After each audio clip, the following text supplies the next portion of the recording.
दूसरा शब्द है नियम। क्या है जी? नियम।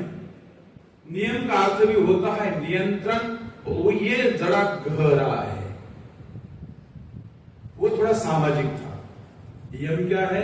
सामाजिक, क्योंकि दूसरों के साथ है ना, भार है। मगर जब हम नियम की बात करते हैं यहां थोड़ा सीरियस होना आवश्यक है। नियम भी 5 है: शौच, संतोष, तपः, स्वाध्याय, ईश्वर, प्रणिधानानि। तो इसमें जो है शौच, शौच का मतलब है स्वच्छता, शुद्धता, पवित्रता, प्यूरिफाई, प्योरनेस। तो शरीर को शुद्ध रखना है, मन को शुद्ध रखना है, अंतरात्मा को शुद्ध करने का प्रयास करना है। तो ये कैसे घटित होगा? तो शास्त्र कहता है अद्विर्गात्राणि शुद्धन्ति मनः सत्तेन शुध्यति विद्या तपोभ्याम भूतात्मा धीजनेन शुध्यति। हम बाहरी शरीर को जल से पवित्र कर सकते हैं, सुंदर बना सकते हैं, बालों को संवार सकते हैं, लिपस्टिक लगा सकते हैं, पाउडर, जो भी कुछ है ना, सुंदर सुंदर वस्त्र परिधान कर सकते हैं, करना चाहिए। जो परमात्मा ने ये देह मिला है, परमात्मा ने जो देह दी है, इसको जितना अच्छा रख सकते हैं रखना चाहिए, इसकी खातिर भी करनी चाहिए, इस शरीर को सुंदर सुंदर खिलाना भी चाहिए, क्योंकि इसी के बलबूते पर तो हम आगे बढ़ेंगे। शरीर धर्मम खलु धर्म साधनम, शरीर माध्यम खलु धर्म साधन।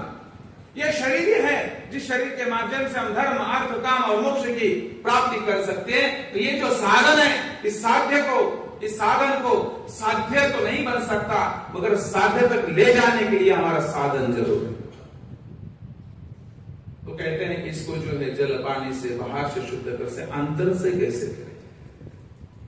अद्विर्गात्राणि शुद्धन्ति मनः सत्येन शुध्यति। और मन को यदि शुद्ध करना है तो सत्य से करना है।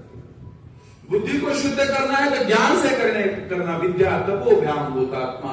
और तप से जो है जीवात्मा शुद्ध होता है। तो जीवात्मा को शुद्ध बनने का मतलब यह है कि साधना में लगे रहना, चिंतन करना, तज्जपः तदर्थ भावनम, उस परमात्मा का जप करना पड़ेगा। और जब केवल ओम ओम कहने से नहीं होगा कुछ, केवल गायत्री मंत्र से आहुति देने से भी कुछ नहीं होगा। जब तक आपका मन उन वेद मंत्रों के साथ नहीं जुड़ेगा, वो भाव आपके साथ नहीं आएंगे, सच्चा सही उच्चार नहीं होगा, तब तक वो फल की प्राप्ति आपको नहीं हो सकती। तो ये जो है भूतात्मा, जो जीवात्मा है, उसको शुद्ध करने के लिए ज्ञान की आवश्यकता है। और जीवात्मा का जो भोजन ज्ञान है, शरीर का भोजन क्या है जी? फल फ्रूट्स जो कुछ दिखता है, अन्न, ये शरीर का है। आत्मा का भोजन ज्ञान है। वो जब तक नहीं देंगे वो नहीं शुद्ध होगा। तो इसको शुद्ध करने के लिए हमें अध्ययन करना पड़ेगा, त्याग करना पड़ेगा, तपश्चर्या करनी पड़ेगी, सत्य बोलना पड़ेगा, तब ये जाकर के शुद्ध होगा। प्राणायाम करना पड़ेगा। योग दर्शन में आया है प्राणायाम, प्राणायाम से सत्व शुद्धि ही। प्राणायाम करने से क्या होता है? अविवेक ख्याति ही, ज्ञान दीप्तिर अविवेक ख्याति ही। ज्ञान की स्फुटी, दीपक जो जलता है, कहते हैं प्राण के निग्रह करने से, प्राण पर कंट्रोल करने से होता है। तो ये जो है, ये शुद्ध करना, पवित्र करना, ये सोच है। और सोच क्या है? केवल बाहरी तौर पर नहीं, अंतरात्मा में आप झांकना पड़ेगा, देखना पड़ेगा, कर्तव्य का बोध भी करना पड़ेगा। ध्याय तो कहते हैं धातु नाम यथा मला दह्यन्ते ध्यायमानानाम धातु नाम च यथा मला तथेन्द्रियाणाम दह्यन्ते दोषाः प्राणस्य निग्रह। जैसे किसी धातु को, स्वर्ण को, लोहे को तपाते हैं, तपाने के बाद उसकी जो है शुद्धता निखर आती है, अशुद्धता दूर होती है। वैसे ही यदि हम अपने आप को शुद्ध करना चाहते हैं, पवित्र बनाना चाहते हैं, तो कहते हैं प्राण का निग्रह करें, प्राण पर कंट्रोल करें, प्राण के ऊपर ही हमारा पवित्रता बनती है, तब जाकर हम जो है अध्यात्म के आगे बढ़ते हैं। और इसमें एक बड़ा सुंदर सा गीता का मुझे याद आ रहा है।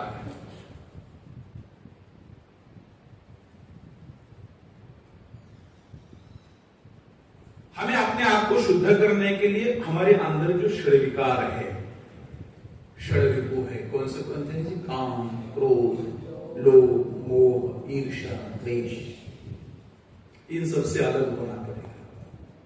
जब तक हम इन विकारों से अलग नहीं होंगे, इसको भगवान श्री कृष्ण कहते हैं षड दक्षिणायन, इनको दूर करना पड़ेगा। तो इसकी उत्पत्ति कहते हैं काम। काम क्या है? काम कैसे? हमारे गेरा साहब बड़े अध्ययनशील है गीता के, हमारे प्रधान जी बड़े अध्ययनशील गीता के। ये जो काम मन के अंदर निर्माण होता है, ये काम शब्द का अर्थ होता है इच्छा। काम शब्द का अर्थ क्या होता है जी? इच्छा। और ये जब अत्यधिक बढ़ जाती है, ये वासना का रूप लेती है। इसको सेकंड नाम होता है वासना। और ये कैसे निर्माण होती है? यदि इसको दूर करना है तो एकांत में बैठना पड़ेगा, ध्यान में बैठना पड़ेगा, चिंतन करना पड़ेगा कि मेरे अंदर जो विकार है ये कहां से निर्माण हो रहे, क्यों निर्माण हो रहे, मैं अपने आप को इसमें कैसे फंसा रहा हूं या मैं फंसता जा रहा हूं। तो कहते हैं काम कैसे निर्माण होता है? तो कहते हैं ध्यायतो विषयान पुंसः संगस्तेषुपजायते संगात् संजायते कामः कामात् क्रोधो विजायते। देखो, तो ध्यायतो विषयान पुंसः, जो हमारे ज्ञानेंद्रिय है, इन ज्ञानेंद्रियों के अलग अलग विषय हैं।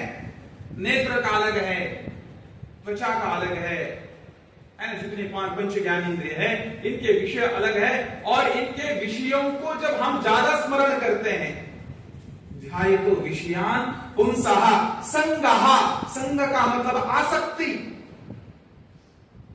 उत्पन्न होती है।